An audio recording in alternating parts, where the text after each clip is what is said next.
things that we are dealing with politically and continue the fight for church community that's surrounded me and other mamas and directors, black community got a lot of play mamas and play games. Let's say that and play cousins. Play cousins. But I become part of the church. It's me that I can make a difference, and I believe. I believe it. And I kept on pushing. But you have to you have to do the work to be disciplined. You got to go to school and pass the test and do the work. It's a terrible thing for the moment to arrive and you're not prepared. Too often, the folks who know aren't talking, and the folks who are talking don't know. We need people who are prepared to lead us at a time like this. You are exactly right. Now, we both know that Georgia, and particularly Atlanta, is the cradle, as well as Savannah, of civil rights. And, you ran a wonderful campaign. 5 campaigns, Phaedra. Oh, yeah. In 3 years. Name was on the ballot in Georgia 5 times in 3 years. Must have wanted this doggone.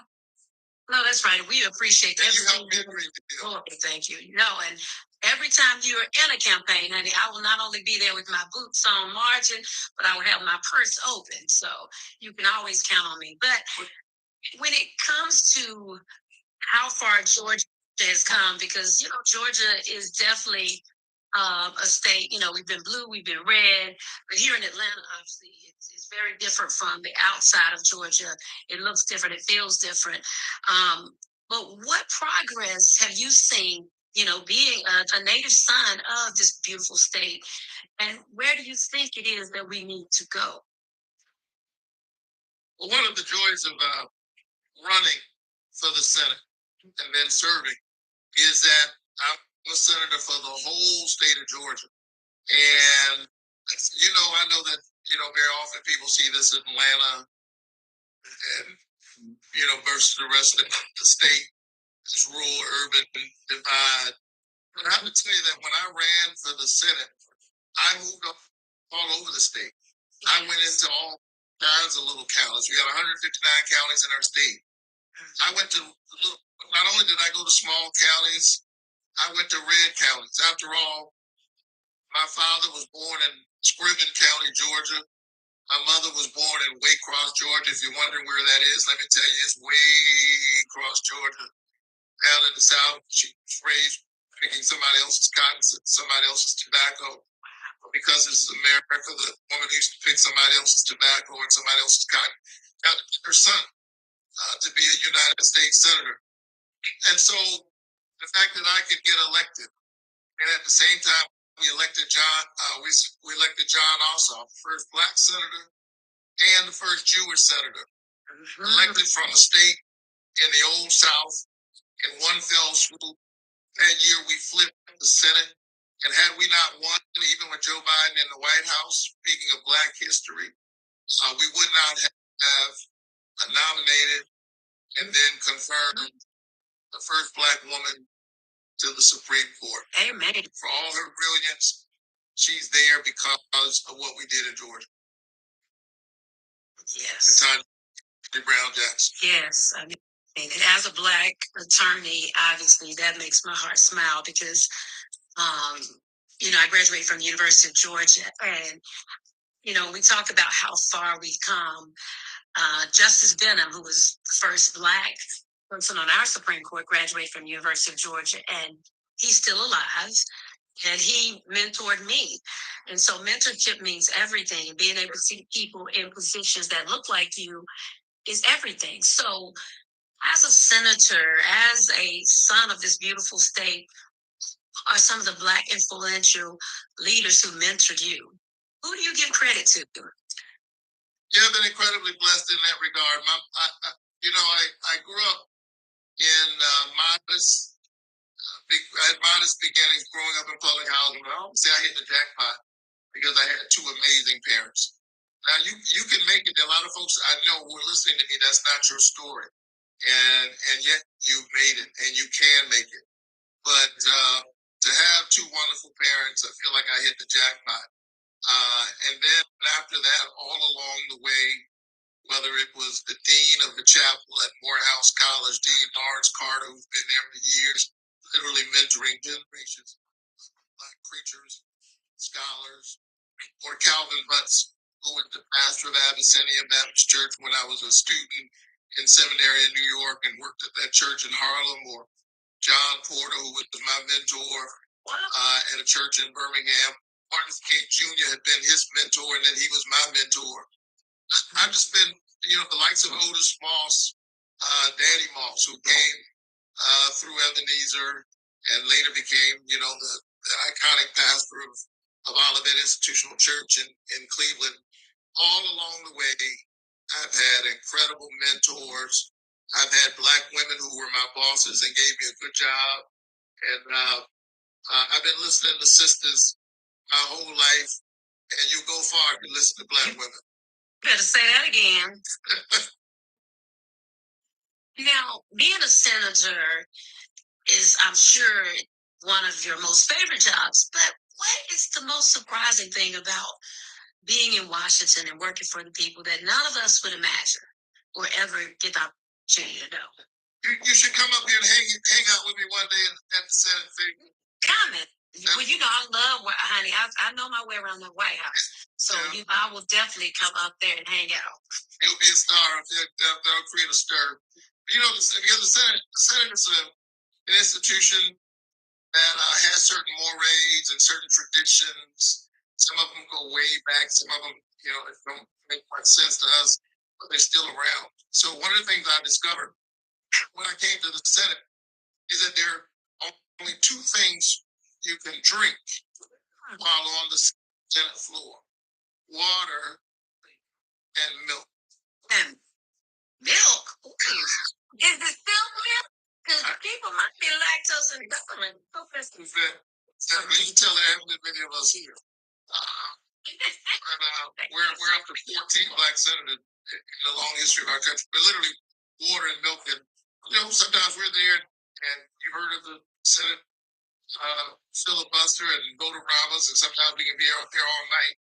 And your throat gets dry like mine is right now. I think I'll stick to water. I know. Milk. Is it 2% at least? Yeah, I'm an ambassador for Silk Milk, so I'm about to send y'all some milk that's gonna give you 50% more calcium, honey, with a little sweetness to it. Wow, it's interesting. Milk and water. Yikes. Okay. I haven't seen any of my colleagues drink milk yet, but the roots. Well, can you bring hot cookies in or cookies and powder? If I gotta drink milk, I need some cookies or a little. Cookies and milk on the floor of the Senate.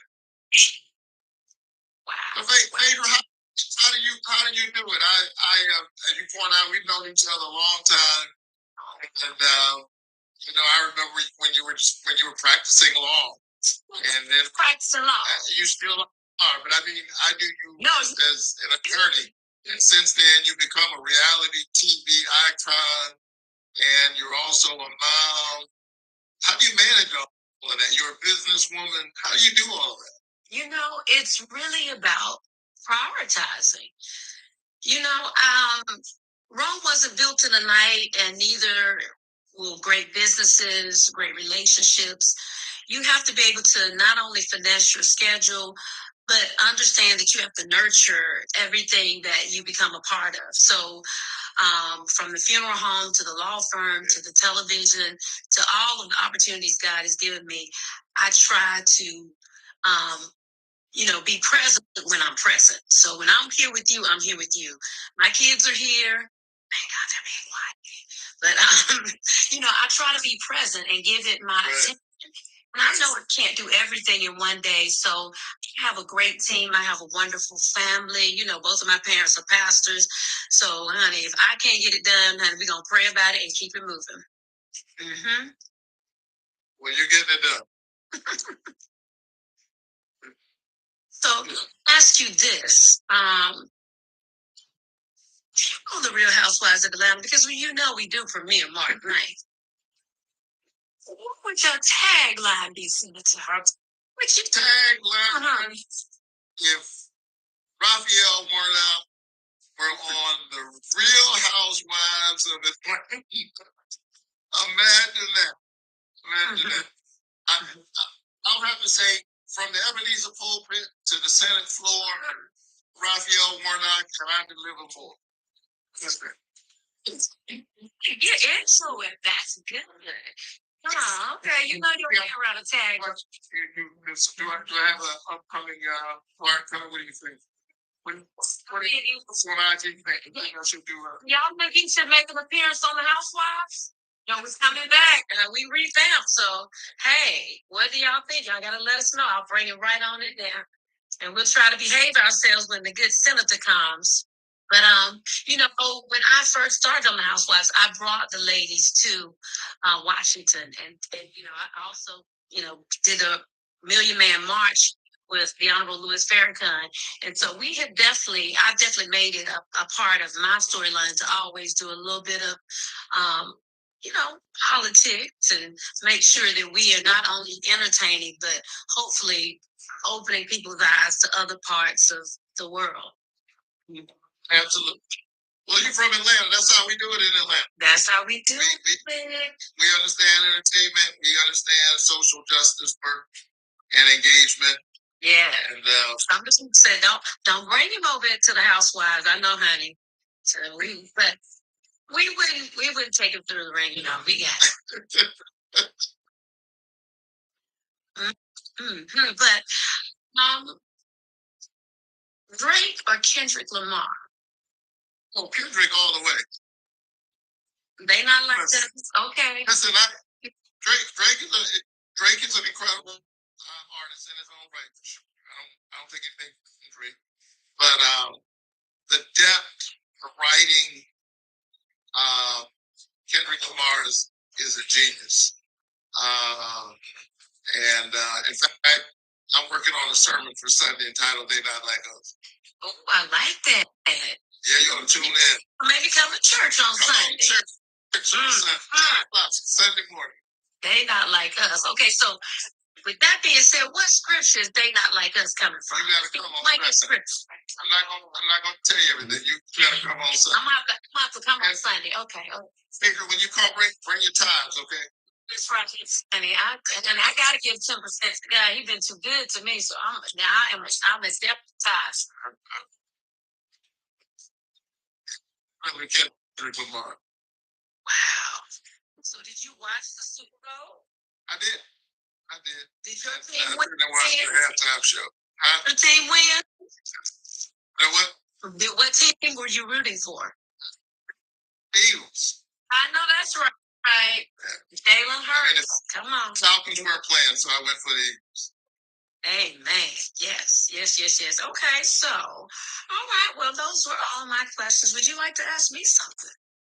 Well, I don't know. It's been quite a journey, getting to know you over the years, and I just want to say I'm proud of what you've been able to achieve. It's Black History Month, but in a real sense, you are Black History. Tell me the meaning of Black History Month for you. Black history really means just being able to celebrate what we've done as a people and just recognizing the journey and making sure that we never forget where we come from, because obviously, we're in a moment in history where they want to not celebrate women's history. They not want to celebrate the LGBTQA plus community. They, want to not celebrate Women's History Month. So it's important for everyone to be acknowledged and celebrated and appreciated, because while we are very much the same, we're very much different. And that's what makes this a beautiful place, is because our differences complement each other, but we have to be true to history and make sure that we tell the story the way it really happened. Slaves didn't want to be slaves, okay? But we'll let me not go too deep, but I just think it's very important, and children need to know their history, because if you don't know your history, you're bound to repeat it. That's right. Who've been some of your mentors, Phaedra? You know what? I grew up and I have been mentored by some of the most powerful and strongest women.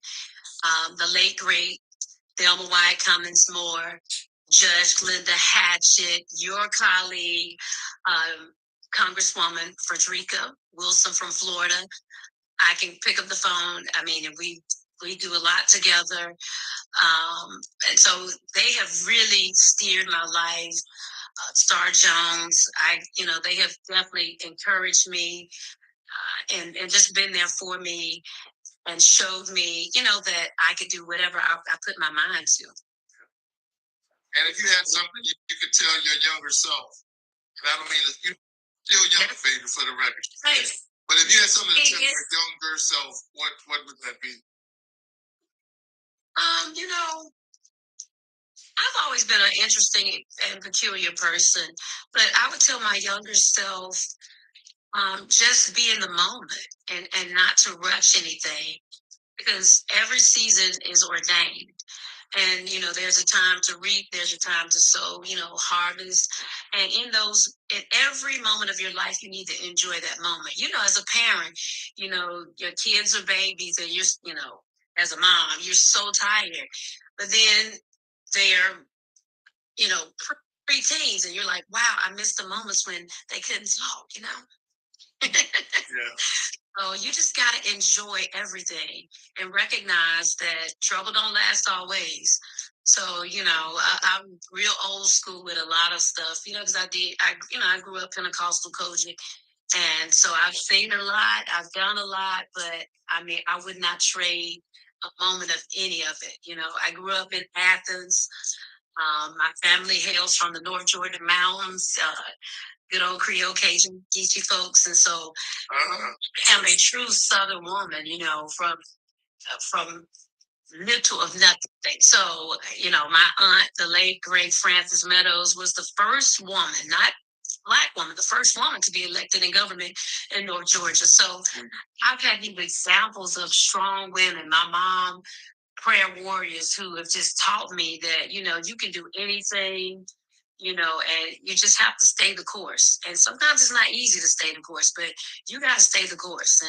And I think I've done that. Well, when you're reading that, you can't get far from it. I didn't know. I'm not sure I knew about your Pentecostal holiness roots. That's something you and I have in common, so we'll have to talk about it. Yes, by baptized. I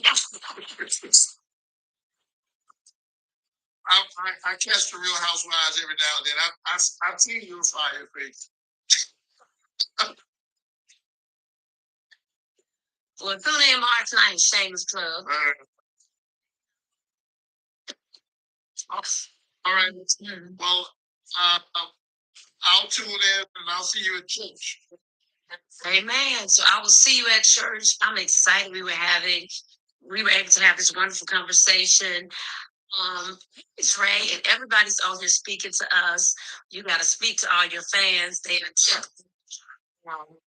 Hey Dre, hey Art. I've seen a lot of people on here from Savannah. So we just appreciate you all coming in. And somebody wanted to know about the Traders. Being on the Traders was definitely the best experience I've ever had in television. Did you watch the Traders? The Traders. I missed that. You gotta watch it. You would love it. It's not what it's definitely gaming, but it is so good. You would love it. But it was the best experience I've ever had in television. Someone asked. Savannah here. Hey, Renita. But thank you guys for coming to have this wonderful conversation with us. We appreciate your time. Chatham County, we see you. And yes, Savannah's on the IG. Hello, Savannah. Yes. That's my hometown. All right. Well, thank you guys. And we will be posting this and talk to you soon. But I'll see you in church on Sunday. Great. Take care, everybody. Keep the faith. Bye-bye.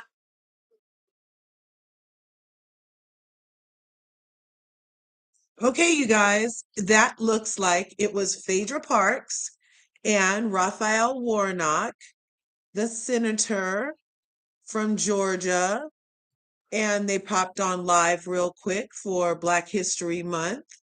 I feel like she's doing a lot of damage control because the good Sallys on Married to Medicine are debunking her lies and her narratives. And so You know, she's going live with a governor and Dr. Milo and Dr. Jackie went live with the vice president. So everybody knows somebody in politics. And remember, the ladies on Married to Medicine also had went traveled to Washington that time and did some stuff, not this season, but prior to, I believe. So I love that these shows are showing some Black excellence. Make sure you smash that like button, smash the subscribe button on your way out or in. Ring the bell. Remember, there's enough to go around, so go get some, and I'll see you in the next video.